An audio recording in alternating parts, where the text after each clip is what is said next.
저는 가끔 이 도시의 많은 건물들과 또 집들과 또 인간이 이루어낸 이러한 모든 문명을 볼 때마다 정말 종종 드는 생각이 뭐냐면 언제 이 모든 것들이 다 불타 없어질까? 언제 이 모든 것들이 다 예수님이 하신 말씀대로 다 무너지고 이와 같은 것들이 사라질까? 항상 그런 생각을 자주 합니다. 그러나 사실 그런 생각보다는, 그러니까 그러한 것이 이루어지리라고 하는 그러한 생각보다는 어떻게 이와 같은 모든 것들이 주님 하신 말씀대로 불타 없어질까, 사라질까? 그게 사실은 잘 상상이 잘 안 돼요. 근데 오늘 우리가 읽은 말씀이 특별히 시간상 제가 읽진 않았지만은 25절 말씀 보면은 어떠한 말씀이 있냐면, 그리고 해와 달과 별들에는 표적들이 있겠고 땅에서는 바다와 파도의 성난 소리 때문에 민족들이 혼란 가운데 괴로워할 것이다. 세상에 닥칠 일들에 대한 두려움과 그에 대한 예측으로 사람들이 기절할 것이니 하늘의 권세들이 흔들릴 것이기 때문이다. 그때에 인자가 구름을 타고 능력과 큰 영광을 가지고 오는 것을 그들이 볼 것이다.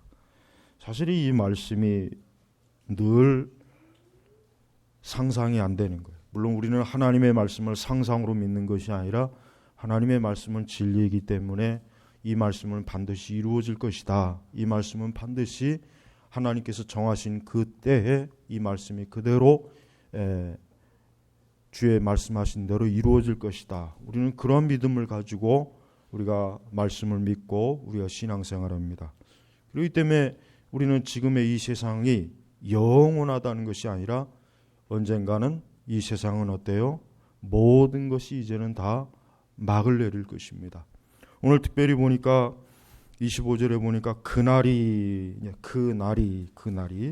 여기서 그날, 우리가 이 그날이라고 하는 의미는 뭐냐면 문자적으로, 즉 문법적으로 정해진 한 날이에요.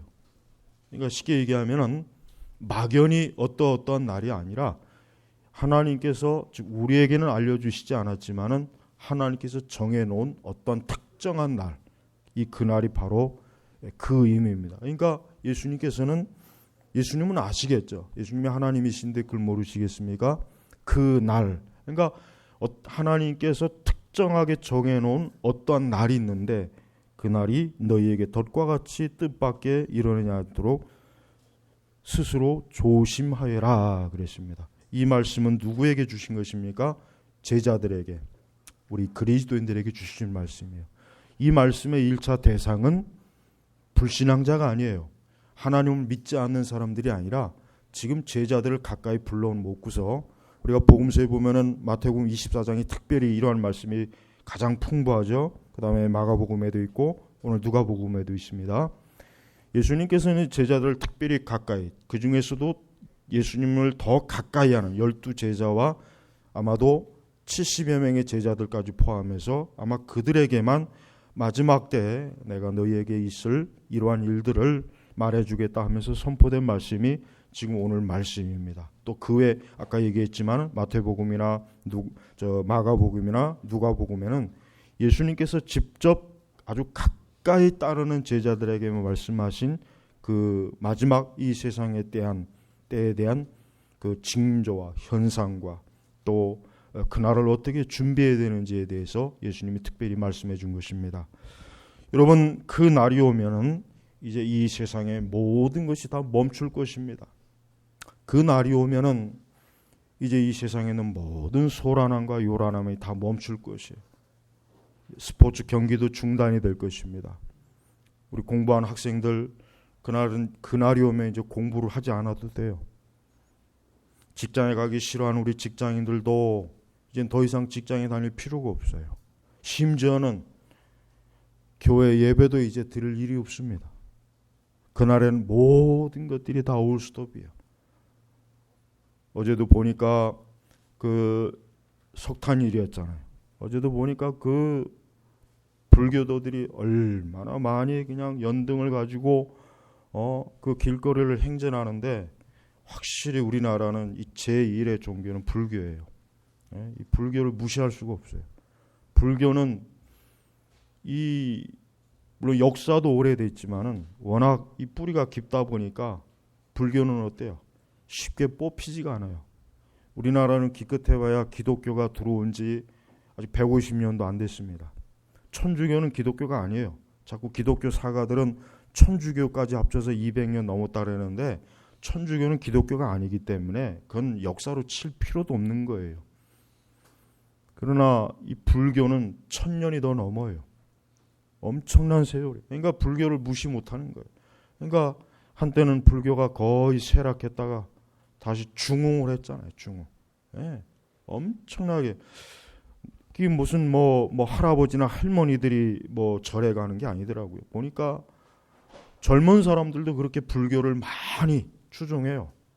그러니까 그런 걸 보니까 참 여전히 우리나라는 이게 이교 국가구나. 여전히 우리나라는 이게 기독교 국가라고는 할 수 없구나. 물론 곳곳에 십자가가 세워지고 뭐 교회가 있다고는 하지만 그러나 불교에 비하면은 여전히 우리는 너무나 사실은 약세. 불교는 계속해서 지금도 성장하고 있어요. 그러나 기독교는 이미 벌써 오래전에 성장을 멈추고 계속해서 하락하고 있고 그나마 있는 뭐 기독교인하는 사람들이 많이 저 천주교로 또 빠져나갔죠. 또 그나마 우리 개신교 내에 지금 이단들이 또 얼마나 많습니까? 그러니까 그런 거 저런 거 다 빼면 사실 기독교는 500만도 안 됩니다. 500만도 안 돼요. 우리나라가 지금 인구가 5천만이 뭐 된다 그러죠. 기껏 해봐야 500만. 그러니까 사실 우리나라는 기독교 국가가 아니에요. 그러니까 우리 그리스도인들이 알아야 돼요. 우리 그리스도인들이 알아야 될 것은 우리나라는 여전히 우상이 많은 나라이다.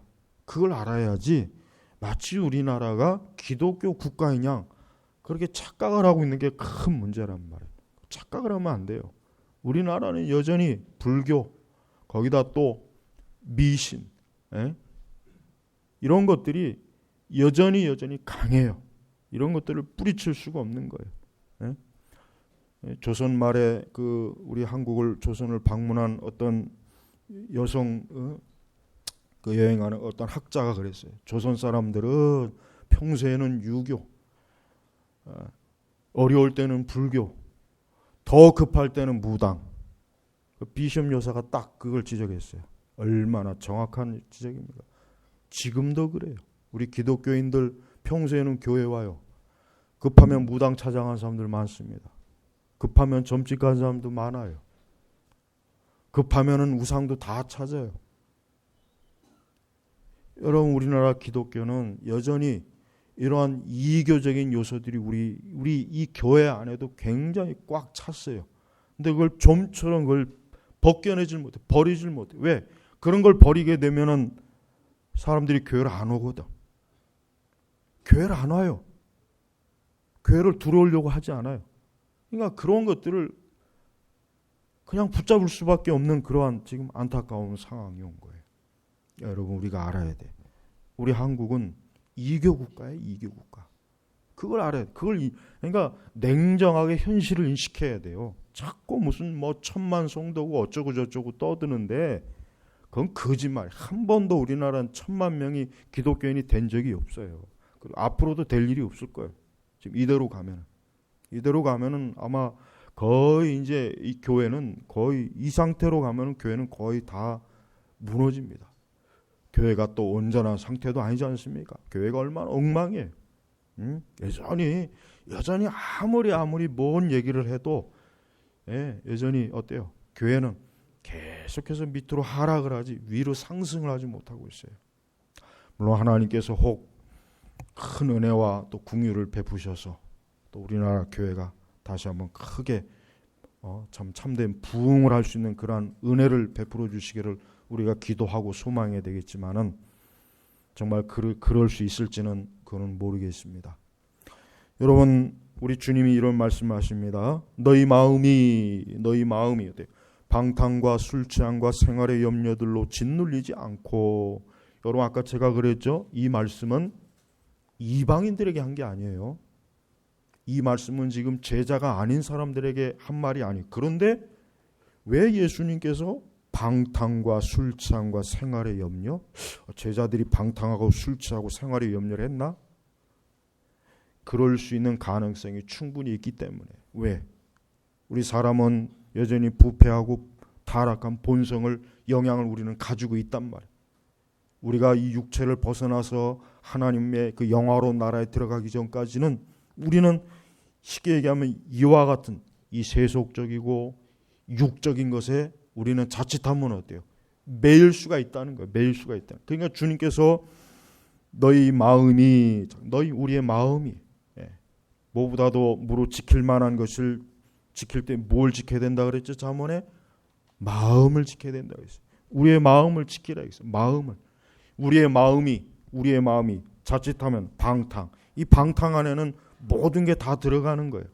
여러분 방탕이라고 해가지고 혹 도박하고 술 먹고 그것만 방탕인 줄 아는데 주일 성수 안 하는 거 방탕이에요. 교회 다니는 사람들 기도 안 하는 거 방탕이에요. 열심히 교회에 참여하지 않는 거 그거 방탕이에요. 그거 안 하고 지금 뭐 하고 있는 거예요? 그게 방탕이지 뭐가 방탕이겠어요. 열심히 말씀 안 읽고 열심히 하나님을 사랑하지 않는 거 그거 방탕입니다.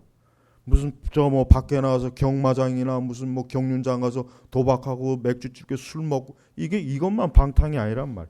우리 그리스도인들의 방탕이라고 하는 것은 뭐예요? 우리의 마음이 이러한 영적인 이와 같은 거룩하면서 신령하면서 멀어진 그게 방탕이에요. 그게 방탕. 예? 우리는 방탕하면 안 돼요. 우리는 하나님께서 보시는 기준에 의해서 방탕을 하면 안 되는 거예요. 항상 우리의 마음이 언제나 신령해야 돼. 이 성도의 제일 첫 번째 특징이 뭡니까? 신령한 거예요. 신령한 거. 성도는 신령한 거예요. 근데 가만히 보면은 이 종교 자체는 사실 언뜻 보면은 다 뭔가 신령한 거예요. 사실은 냉정하게 봐서 절에 다니는 사람이나 천주교에 다니는 사람들은 좀 신령하게 보여요. 물론 그게 성경적 신령함은 아닌데 교회 다니는 사람한테는 신령함이 안 보여요. 교회 다니는 사람들한테는 대단히 세속적이에요. 말하는 것도 없고 모든 게 너무 세속적, 육신적이에요. 그러고 보면은 절에 다니는 사람들이 가장 신령하게 보여요. 물론 마귀적인 신령함이지만. 여러분 우리 성도는 거룩한 성령에 내주하는 사람이기 때문에 우리는 영적인 사람이에요. 우리는 신령한 사람이에요. 그걸 알아야 돼요. 우선 나 자신은 영적인 사람이다. 신령한 사람이다. 내 모든 삶의 방식과 모든 것은 영적으로 살아야 된다. 사실 저도 체험을 해보지만은 이건 분명히 영적인 게 아닌데 그러면서도 알면서도 그쪽으로 가보면은 나중에 크게 후회해요. 진탕 아주 그냥 그냥 후회가 밀려. 그럴 수가 있어요. 그러니까 우리 성도는 당장 눈앞에 어떤 이익이나 당장 눈앞에 어떤 거기에 매이지 말고 이것이 영적인 것이냐 아니냐 이걸 판단해야 돼요. 근데 거기서 힘든 거예요. 판단하는 것까지도 사실 쉬운 건 아니지만 그걸 판단한다고 해서 되는 게 아니라 아까 제가 말한 것처럼 이거 분명히 육적인데 이거 영적인 것이 아닌데 이거 좀 그럼에도 불구하고 그냥 나도 모르게 그런데 가고 나면은 그런데 끌려다니다 보면은 대번에 후회가 밀려오고 대번에 그냥 역시 어때요? 더 많은 손해가 고 더 많은 시간을 허비하고 더 많은 낭비를 하게 되고 꼭 그렇게 되더라고요. 보니까. 그러니까 우리 성도들은 항상 나는 하나님의 자녀이고 내가 그리스도인이라면 정말 내가 하나님의 거룩한 성전으로 내가 성령을 모시고 있는 신령한 그리스도인이라면 나는 모든 일에 있어서 영적이어야 된다. 신령해야 된다. 항상 이 기준에 맞춰서 우리가 살아가야 그래야 편해요. 그래야 평강이 오고 그래야 위로도 되고 그래야 뒤탈도 없어요. 뒤탈도 없는 거예요. 그러니까 우리 성도들이 이 땅에서 어떤 참 유혹이 오건 어떠한 당장 눈앞에 그런다고 해도 하나님 보시기에 이것은 영적으로 볼 때 이건 잘못된 것이다. 이건 신령한 그리스도인으로서 이렇게 하면 안 되는 것 같다. 이건 아무래도 아닌 것 같다 하면은 그냥 돌아서면 돼요. 그러면 나중에 그렇게 정말 하기를 잘했구나 그런 생각이 드는 거예요. 근데 그것을 이겨내지 못하고 그냥 질질 끌려가면은 두고 그게 아주 후회가 되고 참 고통이 되는 거예요. 그러니까 우리는 주님 하신 말씀대로 내 마음이 방탕함과 술 취함과 생활의 염려, 술 취함. 여러분 술 취함이라고 하는 것이 뭡니까? 술 취함. 물론 술을 먹고 막 그냥 정신을 잃고 뭐 그렇게까지 가는 것도 술 취함이지만은 유대인들은 보편적으로 포도주를 마셨어요. 유대인들은 보편적으로 포도주를 그냥 우리가 밥 먹을 때 물을 마시는 정도의 그 용도로 마셨단 말이에요. 근데 문제는 여기서 말하는 것은 술 취함이라는 건 뭐겠습니까? 지나치게 술을 먹어가지고 진짜 자기 자신을 주체를 못하고 그냥 막 진탕망탕 먹어가지고 막 비틀거리고 막 이렇게까지 가가지고 인사불성이 돼가지고 막 그렇게 되면은 어떻게 되겠습니까? 자기 통제가 안 되잖아요. 자기 통제가 안 되는 거예요. 사실 그걸 얘기하는 거예요. 사실은 엄밀히 얘기하면은. 그러니까 우리 성도들은 자기 통제를 잘해야 돼. 그렇죠? 우리 성도들은 그리스도인이라면은 자기가 여기 예수님 말씀 뭐예요? 스스로 조심하여라. 남이 우리를 조심하게 하기 이전에 제가 지금 여러분들에게 이러한 말씀으로 조심하게 지금 하고 있어요. 근데 그것이 끝이 아니에요. 문제는 이러한 말씀을 듣고 나면 이제는 어때요? 그 들은 말씀에 이 읽은 말씀에 의해서 내가 스스로 또 조심해야 돼요. 내가 스스로 조심해야 되는 거예요. 그러니까 자기 통제를 잘하라는 얘기예요. 그러니까 성도는 노예가 아니잖아요. 성도는 노예가 아니란 말이에요. 우리가 율법에 매여 있는 노예가 아니에요. 응? 그러니까 하나님께서는 하나님의 자녀들에게 자유함을 주셨어요. 자, 이제 내가 너에게 죄에서의 자유, 율법에서의 자유를 주었다. 그럼 우리 그리스도인들은 어떻게 해요? 이제는 스스로가 하나님의 말씀에 비추어서 자기 자신을 통제해야 되는 거예요. 통제. 근데 자기 자신을 통제 못하고 마치 술 취한 사람이 인사불성이 돼가지고 갈치 자르고 꼭 어떻게 막 그렇게 자기 막 어떤 이 세상에 막 휘둘리고 육적인데 휘둘리고 그게 바로 영적인 의미로 술 취하는. 육적인으로도 술 취해서 방탕해서는 안 되겠지만은 우리가 영적으로도 자기 통제를 못하면은 하나님 보실 때는 술 취한 거예요. 네? 그래서 성령 에베소서에 뭐라 그랬습니까? 술 취하지 말고 성령에 충만하라 그랬잖아요. 성령에 충만하라. 우리가 성령에 충만하면은 항상 하나님의 뜻을 어떻게 해요? 하나님의 뜻에 늘 항상 언제나 그 하나님의 뜻에 의해서 자기 통제를 잘할 거란 말이에요. 하나님의 뜻이 이거구나. 성령의 뜻이 이거구나. 잘할 거란 말이에요. 근데 우리가 성령에 충만하지 못하면 결국 무너지는 거예요. 여러분, 그러니까 믿음이 좋고 신앙이 성숙한 사람은 자기 통제를 잘하는 거예요. 여러분 어린아이들은 항상 그 부모가 어른이 어떻게 해요? 늘 간섭을 해줘야 돼요. 간섭을 해야 돼요. 그냥 자기 마음대로 하도록 내버려두면 어떻게 해야 돼요? 그러면 문제가 생겨요. 자기 마음대로 할 수가 없거든. 그러나 이제 다 큰 아이들은 이제 성인이 된 자식들 일일이 부모가 그거 다 해주겠습니까? 못하죠. 물론 요즘 부모들은 그렇게 한다 그래요. 또 요즘 부모들. 그래서 헬리콥터 맘, 또 헬리콥터 뭐 어쩌고 저쩌고 해가지고 뭐 직장에다 전화도 걸고 뭐 아주 뭐 그냥 요즘 심지어는 군대 가서도 막 군대도 요즘은 이 엄마 등살에 아주 지휘관들이 아주 잠을 못 잔대요. 잠을.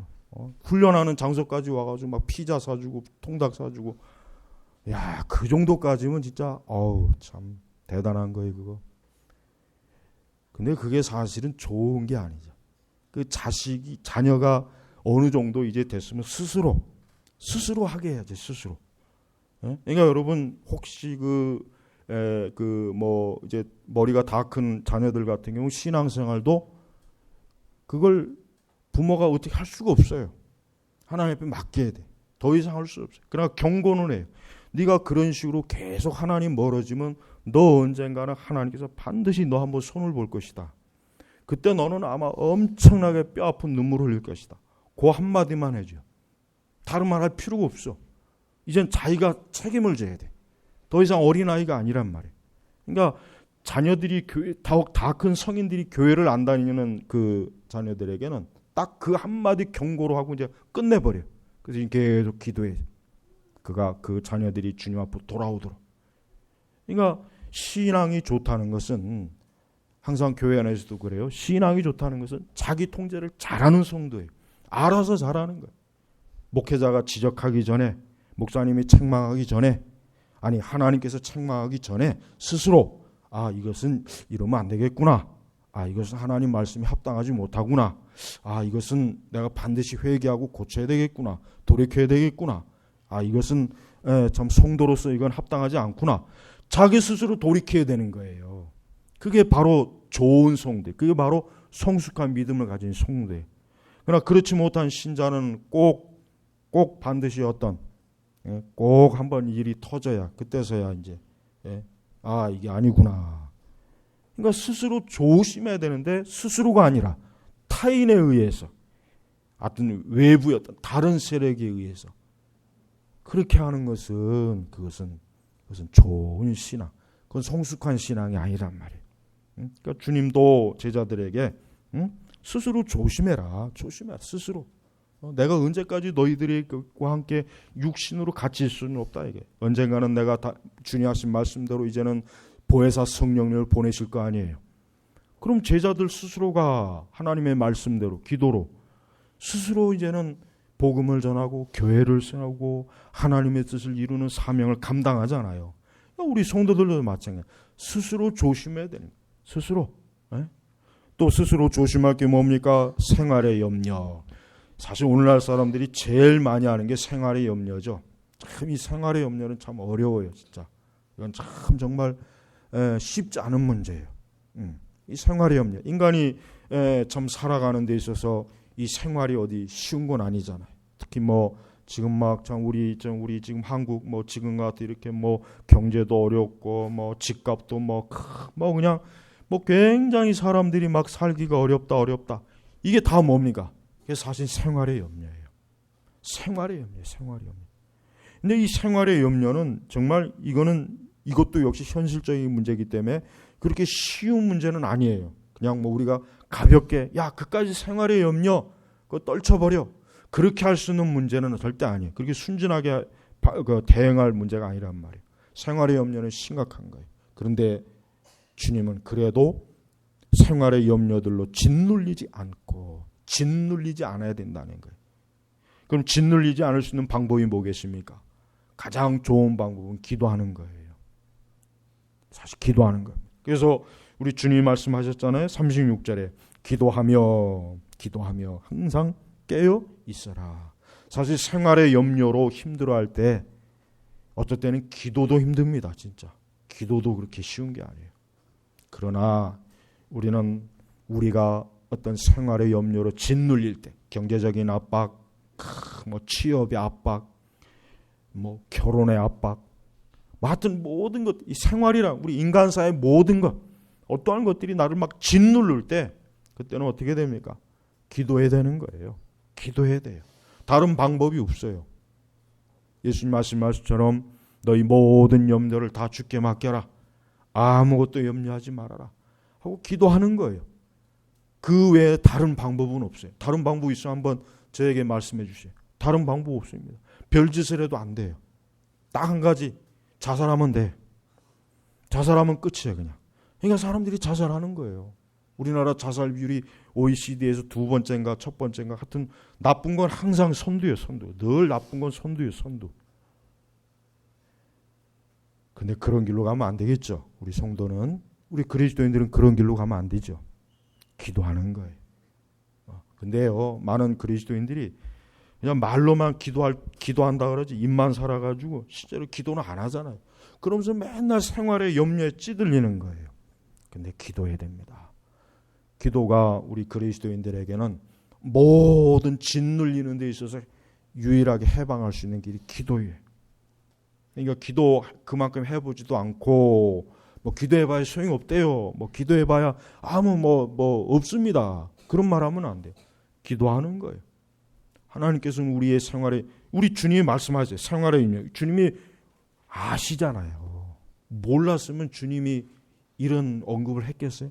주님이 사람을 창조하신 하나님이 우리를 창조하시는데 사람이 생활에 염려한다는 걸 몰랐겠어요? 아시니까 여기다 생활의 염려들로. 그러니까 우리 예수님은 현실적인 분이에요.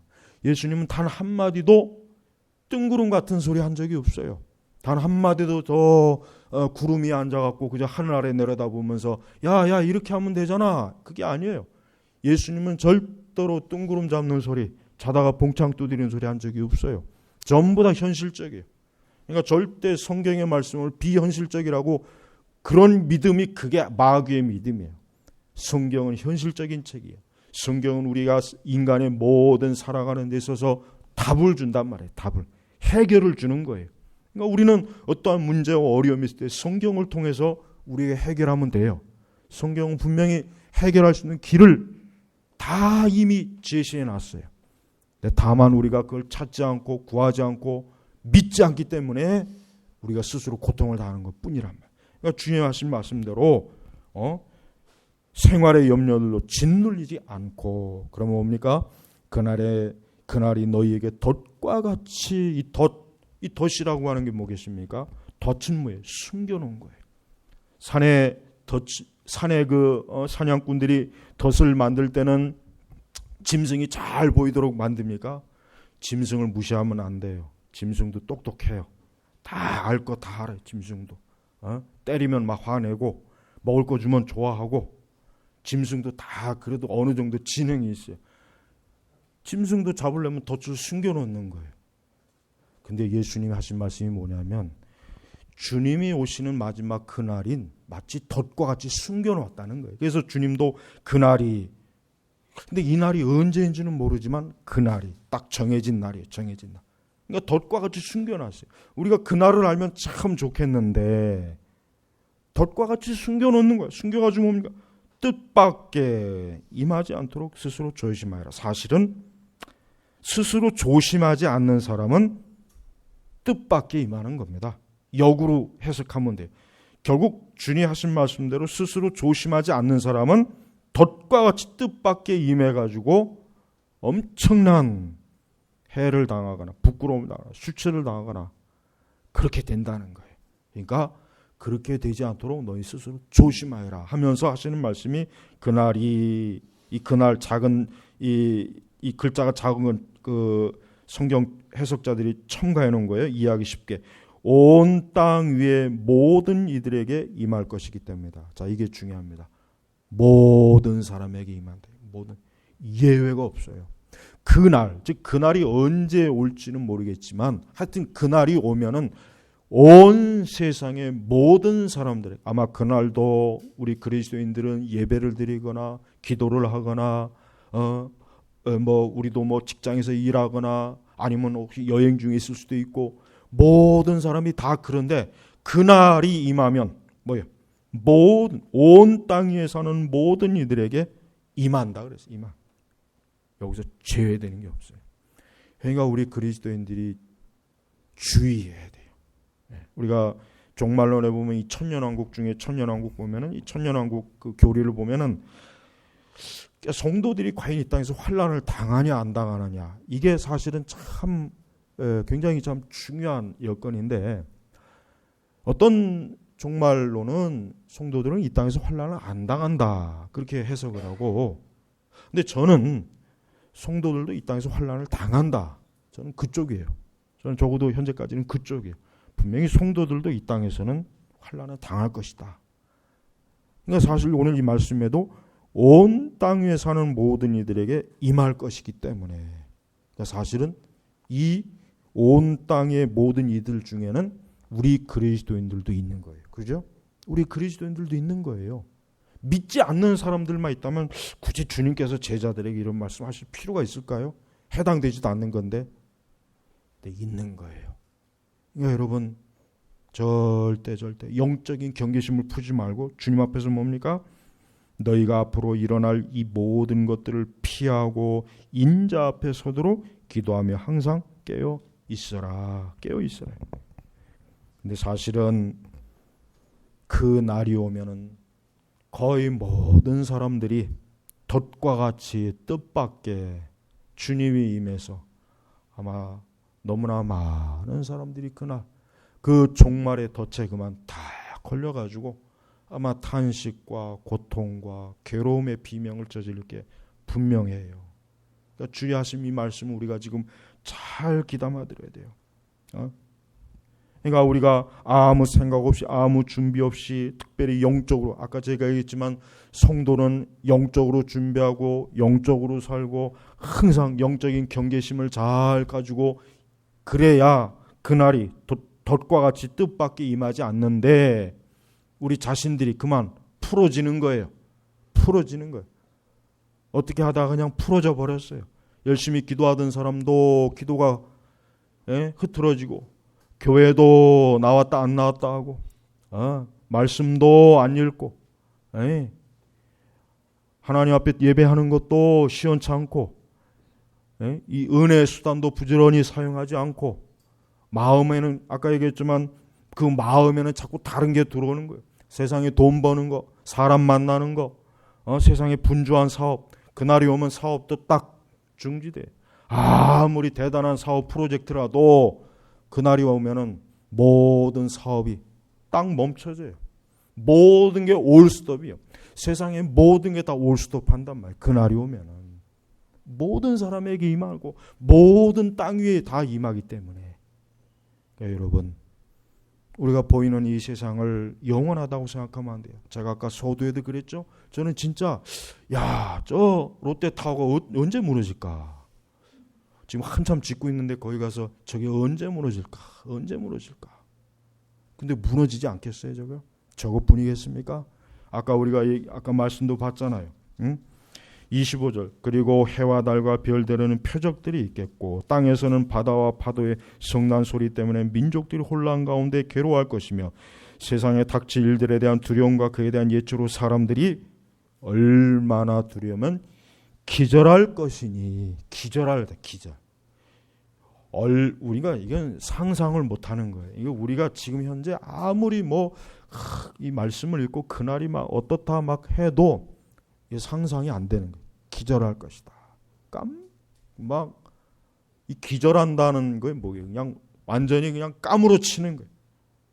너무 무섭고 두려우니까 까무러 쳐버린 거야. 여러분 제발 예수님의 이 경고를 흘려들으면 안 돼요. 사실 지금 교회는 자고 있어요. 지금 신자들은 자요. 마냥 자고 있어요. 영적으로 마냥 자고 주님은 분명히 항상 깨어 있어라 그러는데 항상 자고 있어라 이런 말씀으로 지금 듣고 있나 봐요.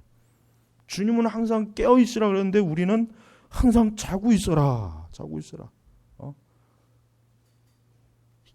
그러니까 항상 하나님의 말씀을 잘 귀담아 드려야 돼요. 예수님은 절대 실없는 소리 하시는 분이 아니에요.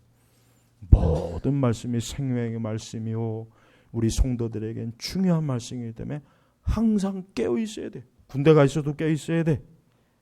군대 있으면 내가 있을 땐 괜찮겠지. 항상 깨어 있어. 항상.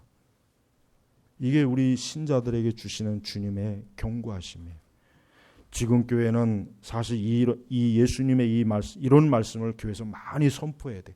하도 잠을 자고 있으니까. 하도 세상에 취해 있고 생활의 염려로 찌들어 있고 육적으로 방탕해 있고 영적으로는 풀어져 있고 그러니까 지금은 이런 말씀을 자꾸 이렇게 들려줘야 돼. 그래야 이 성도분들이 주의 하신 말씀으로 각성을 하는 이거 내가 이게 주의 하신 이런 말씀이 있구나. 성경에 이런 말씀도 있었구나 하고 문득 정신을 차릴 거 아니에요. 그러니까 여러분 항상 깨어 있어야 돼요. 예수님께서 이런 말씀을 하실 때는 분명히 예수님이 이 모든 것들을 주 예수 그리스도께서 그분이 이 모든 것을 이루실 것이기 때문에 그러는 거예요. 바로 이 모든 일들을 이루시는 분이 누구입니까? 예수님이에요. 예수님이 이 모든 것들을 다 이루실 거라. 이런 모든 징조와 표적들을 예수 그리스도께서 다 이루실 것이기 때문에 우리가 이 경고를 잘 귀담아 들어야 됩니다. 특별히 정말 지금은 아까 제가 다시 한번 강조하지만 지금은 자는 시대예요. 지금 자고 있는 시대, 자고 있는 시대. 예. 지금은 너무나 이 참 특별히 이렇게 지금 우리나라 같이 이렇게 신앙의 자유가 있고 세상의 문화가 막 넘쳐나고 있고 막 이런 어떤 생활의 염려에 막 찌들려 있는 이런 상황에서는 많은 신자들이 자고 있어요. 자고 있단 말이에요. 내가 볼 땐 이단들은 깨어 있는 것 같은데 정통 신화 가지고 우리들은 자고 있어요. 저 이단들은 날마다 그냥 막 자기들끼리 모여가지고 막 그 헛된 거짓된 교리 믿으면서 굉장히 막 깨어 있어요. 근데 정작 우리는 자고 있어요. 정통 신화를 가졌던 우리가 자고 있단 말이에요. 우리가. 그러니까 마귀는 늑대와 여우들은 깨어서 막 활기를 치는데 양들은 자고 있어요. 주의 양들은 자고 있단 말이에요. 이게 누구 책임입니까? 이거 하나님의 말씀을 제대로 증거하지 않은 말씀의 사역자들이 먼저 책임을 져야 돼요. 말씀의 사역자들이 뜬구름 같은 소리 하면 안 되겠죠. 신자들을 부지런히 깨워서 항상 준비하고 있어야 되고 스스로 조심하도록 자꾸 일깨워줘야 되죠. 그래서 영적으로 나태하거나 게으르거나 자꾸 육신 하나님 기뻐하지 않는 방향으로 갈 때마다 자꾸 돌아오도록 하고 그래야 된단 말이에요. 근데 그런 일을 못 하고 있어요. 오히려 잠을 더 잘 자라고 자장가를 불러주는 것 같아요. 내가 볼 때 자장가를 불러. 자장가. 그러면 안 되죠. 우리는 성경 전체를 읽어보면은 성경은 굉장히 두려운 말씀이 많습니다. 성경을 읽어보면은 전체 내용 중에 보면 두려운 말씀이 참 많아요. 그러니까 우리는 그러한 하나님의 말씀에 대해서도 우리가 너무나 이 무감각해, 감각이 없는 그 감각이 하도 이 육적인 이 세상적인 게 우리의 마음에 너무 많이 이렇게 막 넘쳐나게 있어서 그런지 감각이 없는 거예요. 여러분 깨어 있어야 돼요. 깨어 있어야 돼요. 그래야 우리 신자들은 부끄러움을 당하지 않습니다. 그리고 우리 신자들이 마땅한 바는 우리는 깨어 있어야 되는 거예요. 왜? 우리는 신령한 사람들이니까. 우리는 영적인 사람들이잖아요. 육적인 사람들은 당연히 죽어 있는 거예요. 저들은 깨어 있는 게 아니라 죽어 있는 거예요. 그러나 우리는 잘못하면 잠을 자요. 우리는 잘못하면 영적으로 잠을 잔단 말이에요. 이게 문제. 이게. 잠자는 다섯 처녀를 성경에서 뭐라고 그랬습니까? 미련한 다섯 처녀라고 그랬어요. 미련하다 그랬어요. 깨어있는 다섯 처녀는 지혜로운 처녀예요. 그러니까 지금 이렇게 지혜로운지 미련한지 우리 주님께서 다 보고 계시고 아실 텐데 우리가 과연 어떻게 지금 주님을 섬길 것인가? 우리 성도들이 너무 자기 자신의 육적인 일에 너무 거기에 매이면 안 됩니다. 우리 성도들의 1차적인 거는 항상 우리는 예수 그리스도를 섬기는 일이 늘 우리에게 가장 중요한 것이고 그게 제일 첫 번째 일이에요. 그게 가장 우리에겐 참 막중한 일입니다. 그게 성도예요. 그러니까 성도지. 우리가 왜 공연히 성도겠습니까? 오늘 이 말씀은 여러분 참으로 우리 예수님께서 가장 가까이 있는 12제자와 70인 제자들에게만 특별히 주시는 말씀이고 바로 신약교회 우리 성도들에게 주시는 말씀입니다. 오늘 이 말씀이 이루어질 그 날이 여러분 눈으로 볼 때가 있을 거예요. 분명히 여러분이나 우리 모두는 그 날을 알 것입니다. 그 날을 우리는 맞이할 것입니다. 그 날 우리 주님의 이 말씀이 이루어지는 것을 우리 자신들이 체험할 것이란 말이에요. 그러니 여러분 주의 하신 말씀처럼 인자 앞에 서도록 기도하고 항상 깨어 있어라. 인자 앞에, 즉 예수님 앞에. 인자는 예수님이에요. 구약의 선지자들이 예언한 인자는 바로 누구예요? 신약의 예수 그리스도시라. 인자, 사람의 아들, 하나님의 아들이시오 사람이신 그 인자, 그분 앞에 서도록 우리가 주님 앞에 서는 거예요. 지금 우리가 주님을 눈으로 보지 못하지만 그날에는 내가 주님을 눈앞에 본단 말이에요. 그분을 보는 거예요. 그분 앞에 서도록 항상 기도하며 항상 깨어 있어라. 이 말씀을 여러분 꼭 마음에 품으시길 주의 이름으로 축복합니다. 기도하겠습니다. 하나님 아버지 감사합니다. 오늘 귀한 주일 오전에 이 말씀을 통해서 우리가 주께서 하신 말씀대로 인자 앞에 서도록 기도하며 항상 깨어있는 사람들이 되게 하소서. 그날이 덫과 같이 임한다고 했는데 우리는 이미 이 주어진 말씀을 통해서 그 덫을 보고 있고 알고 있습니다. 그러니 주여, 우리 제네바 교육교회 모든 성도들인 이 말씀의 경고를 잘 듣고 지혜로운 다섯 처녀와 같이 인자 앞에서는 복된 그리스도의 신부들이 되게 하옵소서. 예수 그리스도의 이름으로 기도 올렸습니다. 아멘.